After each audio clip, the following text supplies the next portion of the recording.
こんにちは、工具屋てっちゃんです。今日の工具屋てっちゃんがおすすめしますはこちら。ハゼットのですね、ビット差し替えドライバー 810BHK という商品になります。こちらの魅力をですね、3つのポイントでね、ご紹介していきます。まず1つ目です。なんといってもこのデザイン。ね、さすがですよね。ハゼットファンにはたまらないこのデザインだと思います。僕もですね、一目惚れして、在庫発注した商品なんですけれども、従来のね、こちら、現行品ですね。現行品です。810BH。こちらもですね、グリップが太くて、しっかりね、力を入れるには、いいドライバーですけども、こちら、細身でね、コンパクト。ね、可愛いです。ちょっとした作業にね、非常にいいんじゃないでしょうか。ね、一つ目のポイントはデザインが可愛いということですね。そして二つ目ですね、ロック式になります。ビット差し替えて使うんですけども、このリングを下げてね、ビットをしっかり保持します。はい、こちらですね。ここの外側のね、リングを下げて、ビットを入れてロックします。ね、しっかりロックしますんで、ネジに噛み込んでもビットを残す心配はありません。ね、一般的にここにこう溝がついているタイプですね。このスナップオンのビットなんかも、はい、ロックしますし、銀のね、ビットセットのビットなんかもロックします。大抵のね、ビットはロックします。このような、E6 タイプですね。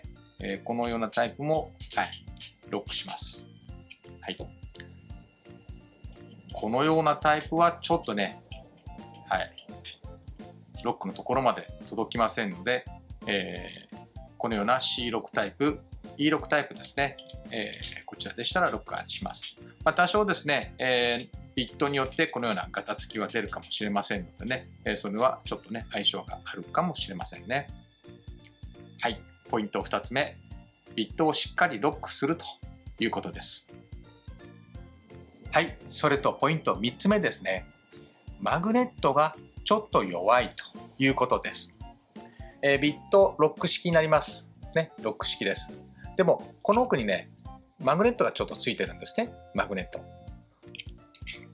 一般的に多くのビット差し替えドライバーはマグネットで保持しますので、ビットが自家してネジがね、くっつくんですけども、ね、これマグネットが弱いんでそこまで自家しないです。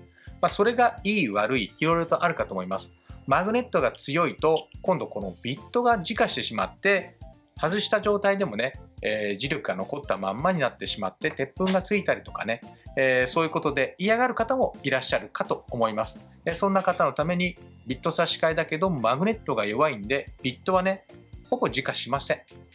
ね、はい、自家しないので鉄粉などがね、つく心配がありません。ポイント3つ目。これはポイントになるかならないか。人によるかと思いますけども、マグネットが弱いということです。はい。こちらの商品ですね、新商品で、国内にも少量しかありません。